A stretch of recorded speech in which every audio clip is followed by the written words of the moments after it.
So even if I'm gonna half-ass this, because it just feels like screaming into the void at this moment, which is cool. I need to give content. So what I was gonna do is just run down my thoughts on the news of the week, and just general rant, sort of. I won't say rant. That's too aggressive. Just a general sort of breakdown, shallow dive, not necessarily deep dive, unless if I start getting views and actually get people wanting a deep dive of shit, then I'll do it. But while it's just for me, I'll just break it down, just to get it out. So in terms of this week's news, it's just been a weird, well, it's always a weird week in the UK. But in terms of the biggest news, I suppose, looking from the outside, it'd be like the vaccine rollout, because that's what's being pushed as, like every paper always pushing every positive side of it. Don't get it twisted, it's a positive thing, 100%. But within the context of the government pursued herd immunity, so they were always going to, go for the vaccination. You can't do herd immunity without a vaccination program. From my side, I don't see it as a positive. I do see it as a positive that they've got it, within the context of they allowed everyone to die needlessly who died from COVID. So within that context, I wish it would stop getting pushed as a positive in the media, which is giving the Tories positives in the polls. But the UK media is so biased to this point, it's beyond belief. Like, the BBC is supposed to have some form of neutrality. It doesn't. It seems to be going along with the general lie that just blaming the EU for all the problems of Brexit, or blaming the COVID crisis and the pandemic for all the negative economic impacts. Don't get it twisted, they've had massive negative economic impacts. But that's not what's the issue here. The issue is Brexit. In terms of the export market collapsing, in terms of the financial centres leaving, or the financial centre London, effectively losing the trade of the European currency, because they obviously, now we're outside of the EU, they want to take control of the trade of their own currency for obvious reasons. They always wanted, well, a lot of states wanted that for a while. So now they're going to do it, which is going to cost London an insane amount of business, plus just general share trading as well, it seems. And that's 80% of the UK's GDP, 50% of the service surplus that we used to have with the EU came from the financial sector as well. So it seems like no one's talking about that side of things. You get a few news stories about equivalence and what that would mean, but the EU's not going to grant us equivalence on any terms that are unfavourable for themselves. They're going to make us bend to their terms, because that's how this works. With a smaller trading partner within a competitive relationship now, because Britain's basically done everything it can to make it that way. So within that context, everyone, especially the neutral or news sources, framing it as it's the EU punishing Britain, or it's the EU being malicious. The EU doesn't need to be malicious to disintegrate Britain, for Britain to disintegrate. All they need to do is enforce the rules evenly that we helped write, that the British government helped write, on third country, and the rest will do itself. They don't need to be malicious in there. All they need to do, they could just be even-handed and watch it happen from the outside. Now, you could say, oh, it's in their interest to save Britain, but it isn't. It really isn't. The opposite is true. It's in their interest to allow Britain to disintegrate, so anyone else in the EU, and this is not a negative thing, this is realpolitik. So everyone else in the EU can look and say, oh, well, we could leave the EU, and there's nothing stopping us, except the fact we can commit economic suicide at the same time, and our country might disintegrate. There's a possibility of that as well, if you're one of the nations like Spain that's got separatist issues. But I suppose it's different with Spain, because Scotland's a separate country completely.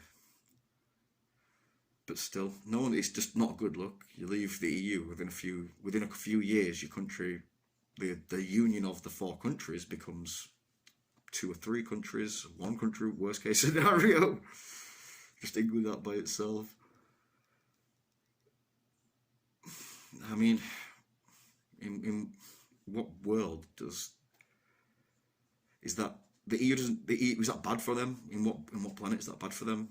Why would, as an organisation, because all power perpetuates itself. That's the nature of power. So they don't need to be malicious, because especially from the outside, they don't want to be seen as being malicious, but they're not going to come to our rescue when we've literally spat in their faces at every chance of them being like, yeah, look, do you really want to do this? Do you really want to do this? Do you really want to do this? Are you sure? And then you get married and have regrets the very next day. Your best man who was saying, do you really want to do this? He's not going to bail you out at that point. You know what I mean? You're on your own. But within the UK media, it seems like the neutrals are allowing it to be set up that we can blame the EU, like to allow the right wing to get away with blaming the EU, to continue. Even now we've finally left, we've been blaming the EU for the internal problems of the UK for like 40 years now, or at least 20. All my life they've been blaming the EU for internal problems in the UK with our political system. The fact we've got the least political system within Europe, apart from Belarus. That's it. Like, first past the post, and also the deficit with England dominating the other members of the Union, just because of sheer population. The EU doesn't have to be malicious. It just has to watch the UK collapse and pick up the pieces on its own terms. It'll make the EU stronger that way. I mean, it seems like the UK's plan is to make England into Singapore, which is just horrifying. If, Singapore, as I remember reading a William Gibson article, is Disneyland with the death penalty, as he said, and that was back in the 90s. So I'm sure it's really nice now, but for like your average person, you've got barely any rights. But we don't really have many rights within the UK anyway. It feels like, after watching this government for like a year just get away with naked corruption in front of everyone, just like giving contracts to their mates left, right and centre, and no one doing anything about it. You've got Cummings going to Barnard Castle, breaking lockdown, no punishment, getting away with without paying £30,000 owed in council tax because he's an advisor to the government, and then finally getting fired but still facing no consequences for being one of the key architects of Brexit, and Boris Johnson. That's like the nature of life within the UK. As an average working class person, you're just watching it all unfold, and there's nowhere to go. There's no one's going to listen.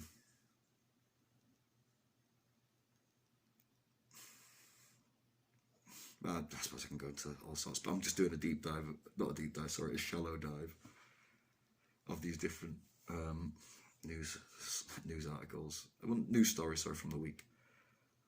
The other big story, I suppose, is how much of a failure Starmer is. I mean, he just seems to be doing everything he can to fail and destroy Labour. Like the whole mess with Liverpool, trying to parachute in his own candidate after saying he supports internal party democracy, although he's been quashing that for like the last 6 months. And then after that, as just like, I don't know if he did it as like a distraction, he said, oh no, we've got to protect the people who've made money during the pandemic. They're the people who've got to keep their tax rates protected because trickle-down economics.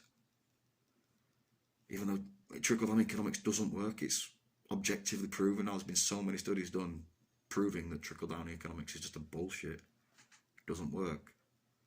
Yeah, you've got the Labour leader there to basically espousing that, to try and get right of the Tories.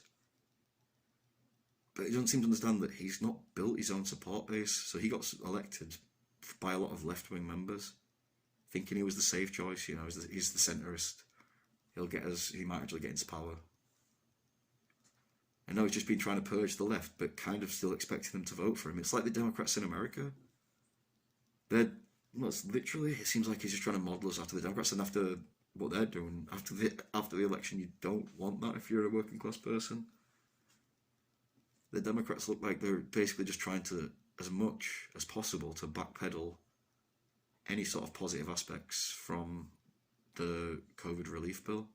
Any of the promises, the $15 minimum wage, nope, we're not going to do that.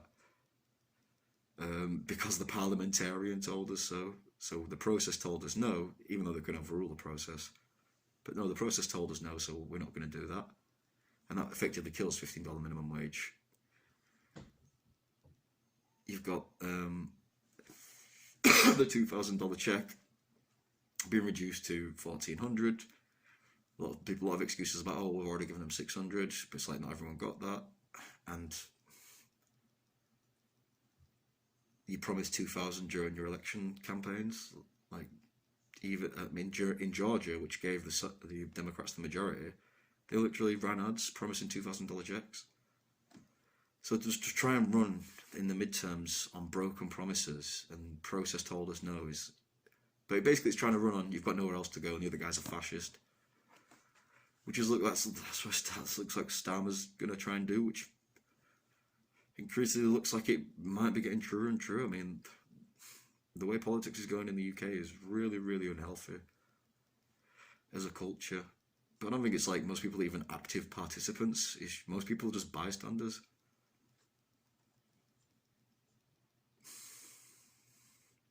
But yeah, to model us after a Democratic Party, which just appears to be like, hey, let's break as many promises as we can as quickly as possible, and then, oh yeah, let's bomb Syria. Just because, America, like, it's painfully predictable. It's like you would have thought if he was going to do from his own perspective of trying to,